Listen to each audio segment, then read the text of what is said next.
সিনেমার শুটিং হয়ে গেছে কিন্তু সিনেমা পোস্টপোন হচ্ছে বা রিলিজ হতে দেরি হচ্ছে, এরকম ঘটনা তো আমরা বহুবার দেখেছি বা ঘটতেও দেখেছি।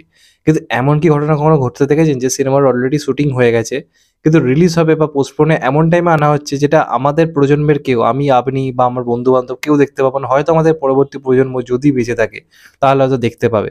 কারণ এমনই একটা পরিকল্পনা করা হয়েছে হলিউডের তরফ থেকে। কারণ যে সিনেমাটা নিয়ে কথা বলছি, সিনেমার শুটিং কমপ্লিট হয়ে গেছে ২০১৫ সালে, কিন্তু পরিচালক ঠিক করেছেন এই সিনেমাটা রিলিজ করবে ২১১৫ সালে, অর্থাৎ ১০০টা বছর পরে।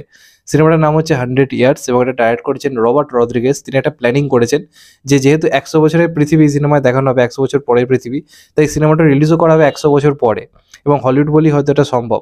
তো এই সিনেমাটা অলরেডি ২১১৫ সালের ১৮ই নভেম্বর রিলিজের প্ল্যান করা হয়েছে এবং আপাতত এটা একটা বুলেট প্রুফ গ্লাসে রীতিমতো সংরক্ষিত করে রাখা রয়েছে।